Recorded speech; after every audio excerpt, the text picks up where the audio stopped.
Hey everybody, welcome back. This is Frone's Big Adventure, and got me a new camera, so I'm having some fun playing with it while I walk around outside and check on some stuff out here. We got to do some yard work over here. So this tree up here, we had a lot of it chopped off. I don't know if you can see that up there. Probably not. I probably have to get that. Oh yeah, there you can see it good. So yeah, we got to do some work on that as well. It's like 100+ degrees out here. It's insane right now how hot it is. But thought I'd walk and talk a little bit. Picked up the DJI Osmo Pocket 3. Been reading a lot about it. I thought that would be a great camera for vlogging here on Frone's Big Adventure. If you haven't already, hit that subscribe button.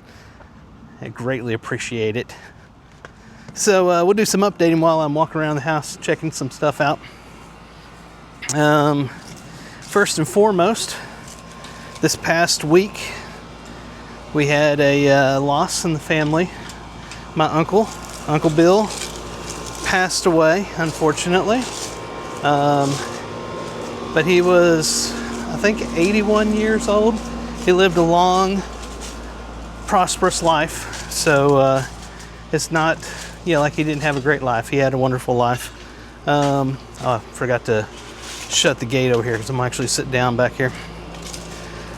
So yeah, Uncle Bill is in heaven now. It tore me up for a couple of days. Took off some bereavement time at work. And yeah, definitely will miss Bill. He was a great man. He was the last of the elders on my father's side, so to speak. He was my father's younger brother, and he was the youngest brother of the three. Really hated to see him go. But again, like I said, he had a long, good life. Aside from that, signed the contract on a condo unit in Dumaguete, Philippines. So my fiance went and met with the agent last week and signed the contract. I sent money over to her, and basically it was the cost of 2 months rent plus the first month. The first month will be actually in October. That's when I'll be going over there and we'll be starting to live there. So it was basically 3 months is what it cost to get the condo under contract, and she had to go sign the contract. Whenever I get there, we will redo the contract, because then it'll be in my name, mine in her name. But for now, it's in her name so that we get it secured. The condo unit is what they call a mid-rise condo building. It's the only big condo building in Dumaguete, right across the road from the ocean. And if you look, so that's to the east. If you look to the west from the condo, you see the mountains of Valencia, very beautiful. And we have a corner unit there, so our windows, literally, we can see the mountains and we can see the ocean. So it's extremely beautiful. The condo unit is 30,000 Filipino pesos per month, so it's about $485 a month US. I don't think that's bad at all. It's it's what I consider to be on the high side, but it's not unexpected for the area. Got a big, beautiful pool area, a gym, a little game room, basically just a room with a billiards table. Highly secure. There's from what I've heard before, there's 8 security guards or something at all times on the property. So no problems there at all. Nobody gets on that property without them supposed to be on that property. Let's put it that way. It's what expats call a bubble. Super excited about that. Can't even state how much I am super excited. Me and my fiance were both excited. And yeah. So that happened. Then also I went in and got my plane ticket for October. I'll be going over to the first week of October, I believe. I got a plane ticket through Korean Air. we'll be flying through Seoul, Korea, one stop, and then to Cebu, Philippines. Stay in the night in Cebu, there near the airport, and then the next day taking the flight from Cebu to Dumaguete, and meeting up with my fiance and starting the next chapter in my life. Super excited about that. My God, I can't believe it's all happening. It's happening so fast. So yeah, I got the airplane ticket. It's a one-way trip. I'll be picking up a continuation ticket so that I have something to show at the gates when I go to board here in America, because you can't just have a one-way ticket to a foreign country. You have to have a return ticket of some form or a continuation ticket. So I'll pick up a continuation ticket to like Thailand from Cebu, and it'll be super cheap. So you just show them that and you'll be good. Everything says that works out just fine. You just show them your continuation ticket and you'll be fine. So I still got to do that. I still got to purchase the flight from Cebu to Dumaguete. What else we got going on? So I said I picked up the DJI Osmo Pocket 3. Did that just today. This is my first video on here. Tomorrow, this is Sunday. Tomorrow, Monday. Is that August 1st? No. That's August 3rd. August 3rd, that's right. Tomorrow, August 3rd, is my very last day of work. So I'll be going in tomorrow and signing all the paperwork for my resigning from the company, getting my final check, shaking hands with a bunch of people, probably go to lunch with my boss and some friends there, and then that'll be it. I'll be retired. And I'm really excited about that, but also very scared of that. It's a huge, huge step. So yeah, tomorrow's my last day of work. My very last day of work. I'll still be working, doing this stuff, and streaming. Be sure to follow me and subscribe to all my channels. My main one on YouTube is Pharone1. That's P-H-A-R-O-N-E and the number 1. Pharone1. P-H-A-R-O-N-E 1. And that's where I do a lot of gaming stuff. A lot of streaming of games like Lord of the Rings Online, EverQuest Legends, things like that. And then, of course, the vlog channel here, Pharone's Big Adventure, which also, if you're not watching it, it's also available over on Facebook. I have a Facebook page for Pharone's Big Adventure, so please go search that. I need more people on there because the Facebook page is super, super low population. It just started, so I'm putting the videos over there as well. But here on YouTube and over on Facebook. So yeah, and that brings me up to the next thing. So, I said tomorrow is my last day of work. Yeah, we're all excited for retirement. The farm still hasn't sold. It's supposed to be sold. The buyer wants to buy it. He has every intention to buy it. From what my realtors tell me, he, no matter what, is going to buy this farm. He's going to buy it for what we're asking for. He wants it for that price. He was already okayed for that money from his lender. The appraiser of his lender has been dragging his feet trying to get things set up. It's kind of crazy. My realtor said he's never seen an appraiser do as much dragging of their feet as he's seen with this particular lender. It's kind of crazy. First, the appraiser was going crazy trying to figure out the deal with the cell tower that's out there on the land. It's crap. The cell tower was owned by US Cellular. Now it's owned by some other company. They changed names or whatever. They won't talk to us. They don't care. The way that those companies are, it's a company out of Chicago. The way those companies are, they only talk to you if they need something from you. They've already got the contract. Their contract is ironclad. They'll be able to renew it like 3 more times. They'll renew it longer than I'll be alive, longer than my children will be alive. My grandchildren might be alive by the time it comes back up for renewal, where that they actually have to talk to somebody. So they don't care. And so I have tried contacting my realtors, contacting them. They don't respond to anybody. That's how these big corporations are, especially ones you find in Chicago, of all places. So yeah, the appraiser was trying to find out information about that contract. It was total BS. We told him it's not worth anything. Don't worry about it. But he still spent a lot of time trying to figure that out. Then after that, he was trying to come up with an appraise of value on the farm. And I get it. The lender is only going to lend what they think the farm is worth. But the point is that the seller sets the value. If I wanted to say that it was $5 million, which it's not, if I wanted to say that, that would be what it would be. and the lender would only lend however much they think it's worth. The thing is the buyer has to come up with the money above what the lender says it's appraised at. But somebody would be paying that total amount.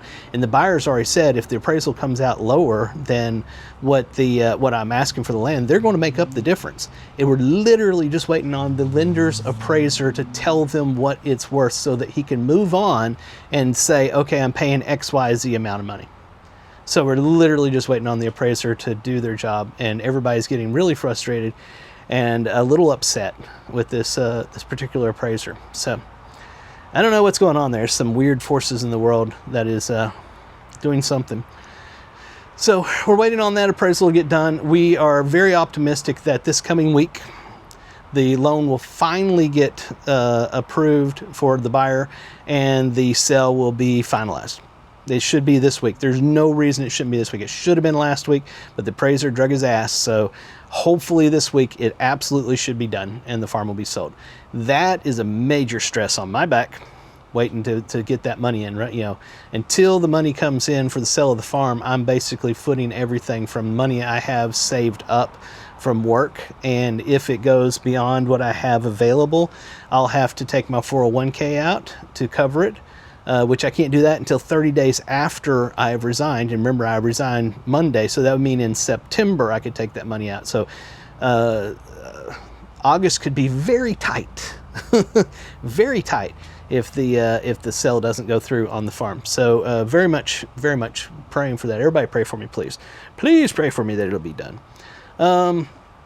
Yeah, other than that, everything's just starting to pick up speed as we're rolling downhill. We're set up to move initially to Dumaguete starting in October and be there for 6 months while I get married to my fiance, and we're going to travel around the Philippines to see what we like and what we don't like and come up with an idea of where we want to live.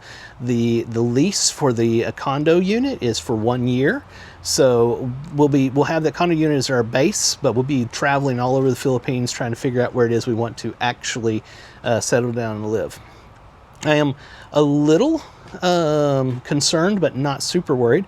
But I am a little concerned with the fact that here lately there's been more crime being reported in the Negros Oriental area, basically Dumaguete, Darwin, and all that area along the east coast. There's been a lot going on here all of a sudden. Just all of a sudden, a lot's going on.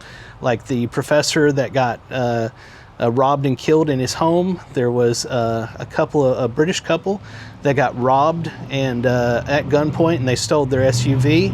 I don't think they got shot. I don't know, but I know that they got robbed and they stole their SUV. And there's some reports out of Darwin, like public service announcements telling people to make sure to keep your doors locked at all times and all of your entry points locked and stuff, because there's some crime going on down in that area. I don't know why. For the most part, Negros Island has been a very peaceful, kind island, and all of a sudden it's just been going bad. I don't know. So we'll be looking around and checking around. So there's some concern with that, but not nearly the concern that some of my relatives, one in particular, would have me believe. She's gone off the deep end. I'm not going to mention who it is. She knows who she is.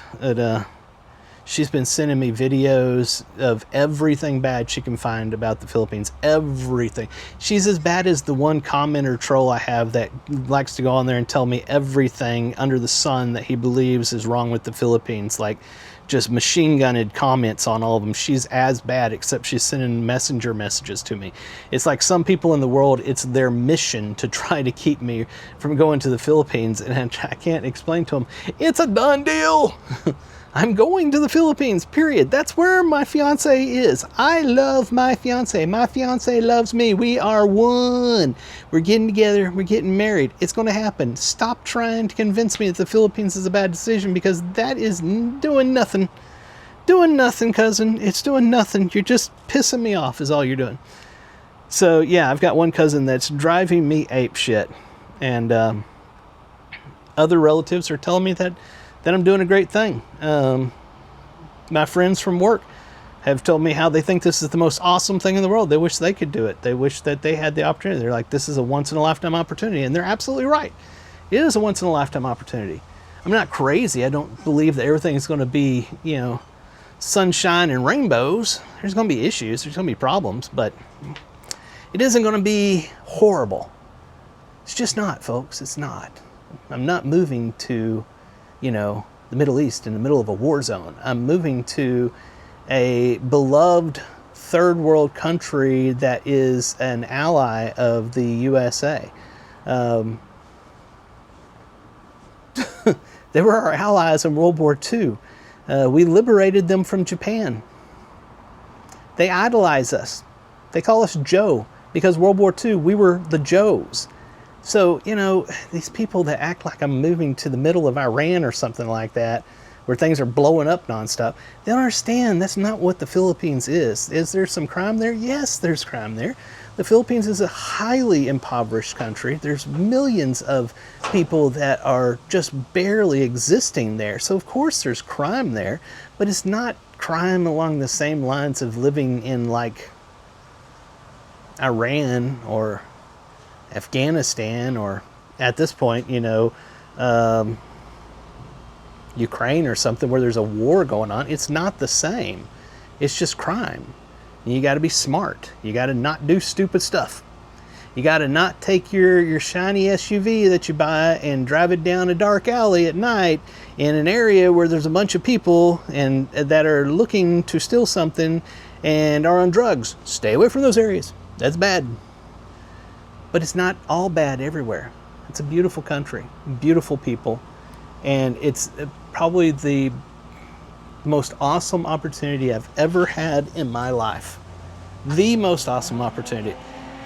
And the fact that some of my relatives, one in particular, can't see that, I'm sorry. I'm sorry that she can't see that. There's nothing I can do for her.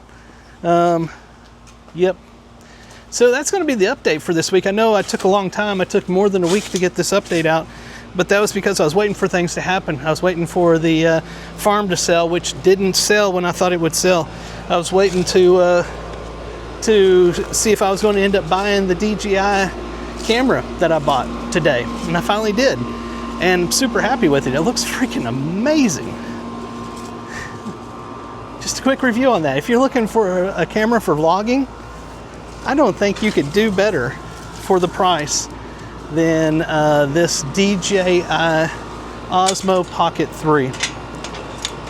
The creator package, which basically came with a whole bunch of stuff, was about $549. And honestly, it's doing a hell of a lot better job than my $1,500 cell phone and gimbal setup that I had going before. This is all in one package. Yeah, I am hooked on DJI. I will be buying DJI from now on. All right, folks, if you haven't hit that subscribe button, please hit the subscribe button. Until next time, this is Frone's Big Adventure. I am Frone. I love each and every one of you, and I wish you the best day possible. Until next time, this is Frone. I'm saying goodbye. Bye-bye.